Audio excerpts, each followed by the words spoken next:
Hello વિદ્યાર્થી મિત્રો, તમારું સ્વાગત કરું છું.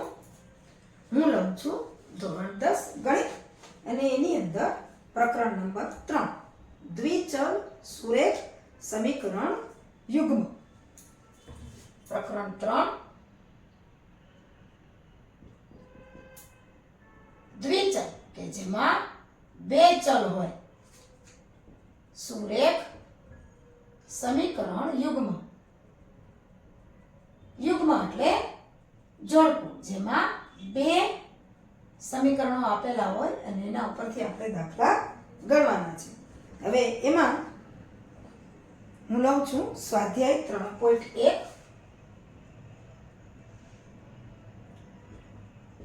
એમાં જુઓ, તમારા પાઠ્યપુસ્તકની અંદર પાના નંબર 25 ઉપર ત્રીજું જે પ્રકરણ છે એનું સ્વાધ્યાય 3.1 છે અને એમાં આપણે લેવાનો છે દાખલો બીજો. એનો બીજો પેટા વિભાગ. બધા પાઠ્યપુસ્તક ખોલજો. પાના નંબર 25 ઉપર આપ્યું છે સ્વાધ્યાય 3.1 બીજા દાખલાનો બીજો પેટા વિભાગ. સૂચના પહેલે વાંચી લઈએ.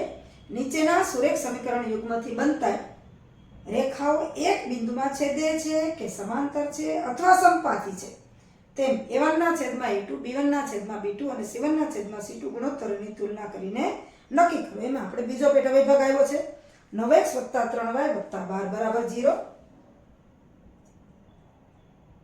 9x + 3y + 12 = 0 અને 18x + 6y + 24 = 0. હવે આપણું જે પ્રમાણિત સ્વરૂપ છે દ્વિચલ સુરેખ સમીકરણનું, એમાં a1 a2 b1 b2 અને c1 c2 ની કિંમત આપણે લઈ લઈએ. તો અહીંયા a1 9, b1 3 અને c1 થશે 12. એ જ રીતે a2 18, b2 6 અને c2 થાય છે 24. હવે આપણે જોઈ લઈએ ગુણોત્તરોની તુલના કરીને. તો a1 ના છેદમાં a2 લઈએ તો 9 ના છેદમાં 18 એટલે કે 9 × 9 અને 9 × 18 એટલે 1 ના છેદમાં 2. એવી જ રીતે લઈએ b1 ના છેદમાં b2 3 ના છેદમાં 6 એટલે એ પણ 3 × 3 અને 3 × 2 6.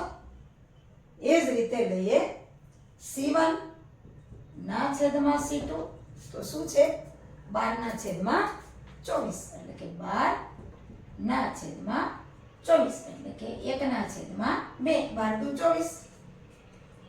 એટલે a1 ના છેદમાં a2 બરાબર b1 ના છેદમાં b2 બરાબર c1 ના છેદમાં c2 છે. ત્રણેય ગુણોત્તરો સરખા છે. જો આવો હોય તો આપેલ સમીકરણ યુગ્મથી બનતી રેખાઓ છે એ સમપાતી થાય. આપેલ સમીકરણ યુગ્મથી બનતી જે રેખાઓ છે એ કેવી છે? સમપાતી છે.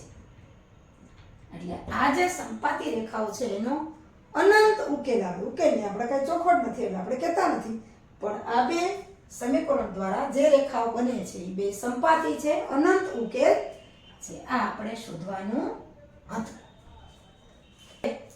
દાખલો બીજો છે એનો ત્રીજો પેટા વિભાગ.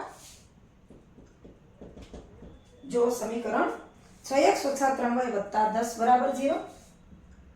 6x - 3y + 10 = 0 અને 2x - y + 9 = 0.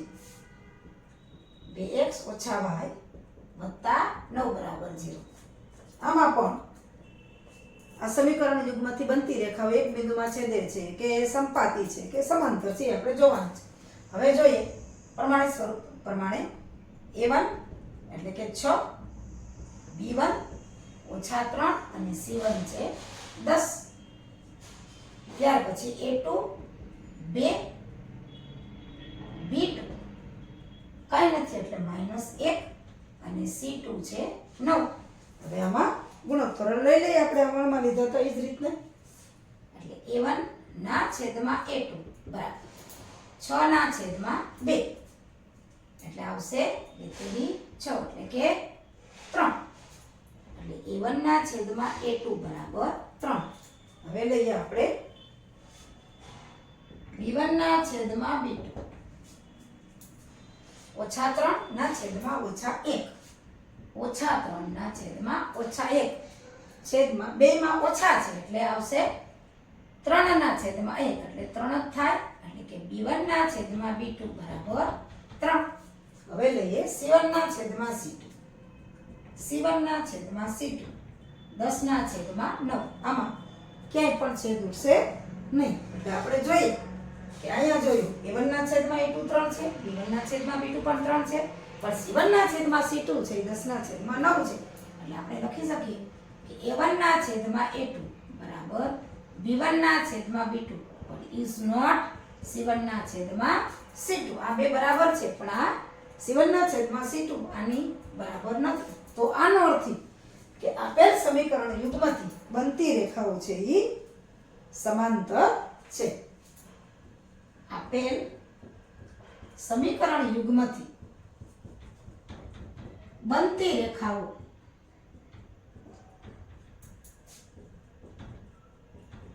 સમાંતર છે.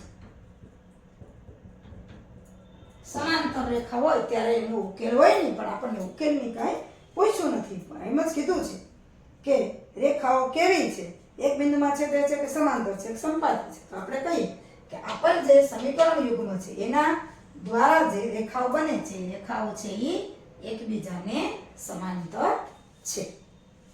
હવે લઈએ આપણે ત્રીજો દાખલો. નીચેના સુરેખ સમીકરણ યુગ્મ સુસંગત છે કે સુસંગત નથી તે ગુણોત્તર A1 ના છેદમાં A2 B1 ના છેદમાં B2 અને C1 ના છેદમાં C2 ની કિંમત પરથી નક્કી કરો. આમાં સમીકરણો સુસંગત છે કે નથી આપણે જોવાનું છે. તો દાખલો લઈએ આપણે ત્રીજો, એનો પહેલો પેટા વિભાગ. જુઓ સમીકરણ છે 3x + 2y = 5. 3x + 2y = 5 અને 2x - 3y = 7. હવે આ જે અચળ પદ આ બાજુ આપ્યું છે આપણે સમીકરણ એવું બનાવવાનું કે બરાબરની બીજી બાજુ શૂન્ય જ આવે. એટલે આ બાજુ જે પદ છે આ બાજુ લઈ લઈએ એટલે કે 3x + 2y 5 આ બાજુ આવશે એટલે -5 બરાબર 0 અને એવી જ રીતે 2x - 3y 7 આ બાજુ આવશે એટલે -7 બરાબર 0. બરાબર 0 થાય પછી A1 A2 B1 B2 અને C1 C2 લેવાના. હવે જોઈએ A1 3 B1 2 અને C1 -5. જો આના ઉપરથી તમે C1 લો તો પ્લસ આવશે, પણ હંમેશા બરાબરની બીજી બાજુ શૂન્ય લઈ અને પછી A1 B1 અને C1 જોવાના.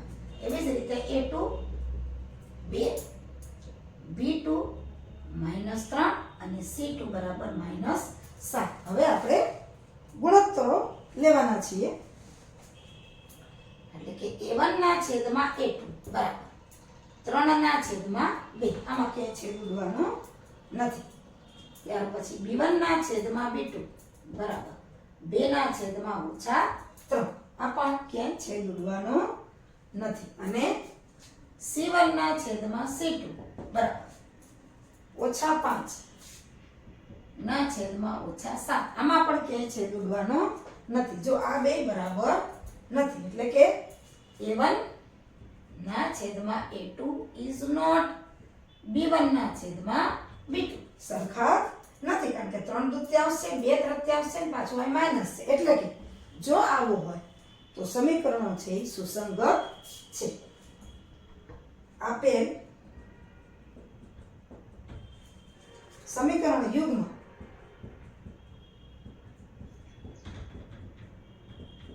સુસંગત છે.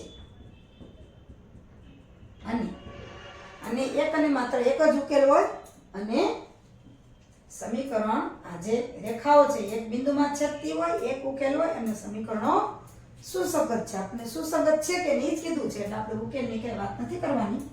જે પૂછ્યું હોય એ જ આપણે જવાબ લખવાનો છે કે આપેલ સમીકરણ યુગ્મ સુસંગત છે. હવે ત્રીજા દાખલાનો બીજો પેટા વિભાગ જોઈએ. 2x - 3y બરાબર 8 અને 4x - 6y બરાબર 9. આમાં પણ એમ જ છે, બરાબરની બીજી બાજુ આપણે શૂન્ય દેવાના છે એટલે 8 અને 9 ને આ બાજુ લઈ લઈએ તો માઈનસ થઈ જશે. એટલે કે 2x - 3y -8 બરાબર 0 અને 4x - 6y -9 બરાબર 0. બરાબર 0 થઈ જાય પછી જ a1 b1 અને c1 અને a2 b2 અને c2 ની કિંમત લેવાની. હવે અહીંયા a1 2 b1 -3 અને c1 -8 a2 4 b2 -6 અને c2 -9. હવે આપણે લઈએ a1 ના છેદમાં a2 2 ના છેદમાં 4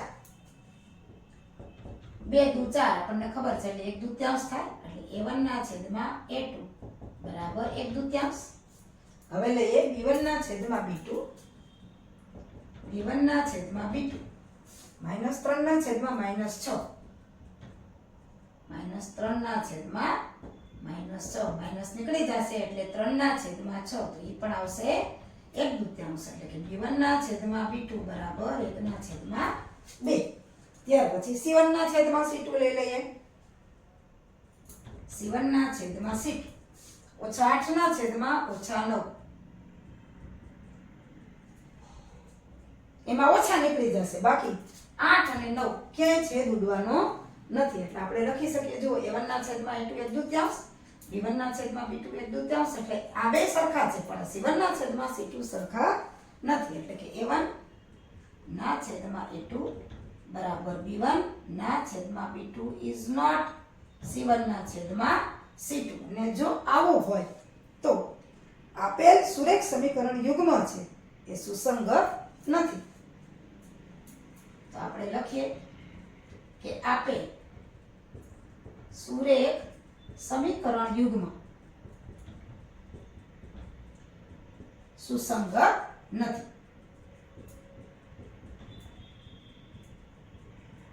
એટલે આપણો આ જવાબ આવી ગયો. a1 ના છેદમાં a2 બરાબર b1 ના છેદમાં b2 છે પણ c1 ના છેદમાં c2 નથી. ખાસ આ ગુણોત્તર ઉપર જ આપણે ધ્યાન આપવાનું છે અને આ રીતે આવી રીતે દાખલાઓ થાય છે.